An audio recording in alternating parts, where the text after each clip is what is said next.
Statement by the Honorable Chief Minister. అధ్యక్ష, తేదీ 19-11-2014న Banjara hills park వద్ద జరిగిన కాల్పుల ఘటనపై గౌరవ సభలో అదే రోజు నేను ప్రకటన చేశాను. ఆ ఘటనలో ఒక అగంతకుడు AK-47 రైఫిల్తో అరబిందో ఫార్మా కంపెనీ యజమాని శ్రీ కంబం నిత్యానంద రెడ్డి గారిని డబ్బు డిమాండ్ చేసినప్పుడు జరిగిన పెనుగులాటలో రైఫిల్తో కాల్పులు జరిగాయి. ఈ ఘటనపై బంజారా హిల్స్ పోలీసులు సెక్షన్ 307, 364A, 511 IPC సెక్షన్ల కింద మరియు 25, 27 ఆయుధ చట్టం సెక్షన్ల కింద కేసు నమోదు చేసి దర్యాప్తు చేపట్టారు. ఈ ఘటన జరిగిన కొద్ది గంటల్లోనే నిందితుడిని పోలీసులు గుర్తించారు. ఈ సంఘటనను పోలీసులు మరియు ప్రభుత్వం ఓ సవాల్గా తీసుకున్నది. వెంటనే నిందితుడిని పట్టుకోవడానికి అన్ని చర్యలు తీసుకున్నాము. గుర్తించిన 24 గంటల్లోనే నిందితుడిని వెంటాడి కర్నూలులో పోలీసులు అరెస్టు చేశారు. ఈ నిందితుడి పేరు పి. ఓబులేషు.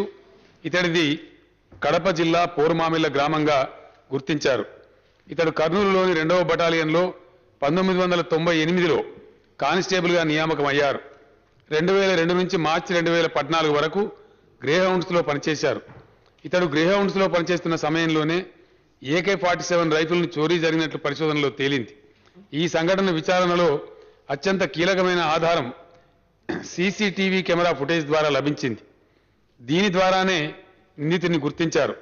హైదరాబాద్ నగరంలో కట్టుదిట్టమైన శాంతి భద్రతల పరిరక్షణలో భాగంగా మన ప్రభుత్వం నగరమంతటా CCTV కెమెరాలు ఏర్పాటు చేయడానికి ప్రణాళికలు తయారు చేసి ఈ బడ్జెట్లో కావాల్సిన నిధులను మంజూరు చేయడం జరిగింది. ఇప్పటికీ ఏర్పాటు చేసిన కొద్దిపాటి CCTV కెమెరాలతోనే ఇలాంటి ఎన్నో కేసులను ఛేదించడం జరిగింది. అందువల్ల హైదరాబాద్ నగరంలో ప్రభుత్వం ఏర్పాటు చేసే CCTV కెమెరాల కార్యక్రమంలో ప్రజా భద్రత చట్టం ప్రకారం ప్రజలను కూడా పూర్తి స్థాయిలో భాగస్వాములను కావాల్సిందిగా కోరుతున్నాం. ఈ CCTVలలో వచ్చే సమాచారాన్ని పూర్తిగా ఉపయోగించే విధంగా హైదరాబాద్లో అంతర్జాతీయ స్థాయి కమాండ్ అండ్ కంట్రోల్ వ్యవస్థను ఏర్పాటు చేస్తున్నాం. 150 కోట్ల రూపాయలతో అంతర్జాతీయ స్థాయి పోలీసు వ్యవస్థ మరియు అన్ని హంగులతో కూడిన భవనాన్ని నిర్మిస్తున్నాం. త్వరలోనే ఈ భవన నిర్మాణానికి పునాది వేయడం జరుగుతుంది. ఈ కేసును సక్రమంగా దర్యాప్తు చేయించి నిందితుడికి శిక్ష పడే విధంగా ప్రభుత్వం అన్ని చర్యలు తీసుకుంటుంది.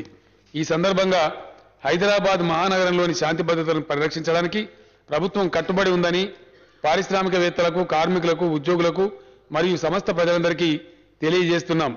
ఈ కేసును రికార్డు సమయంలోనే ఛేదించి నిందితుడిని అరెస్టు చేసిన పోలీసులను అభినందిస్తున్నాము.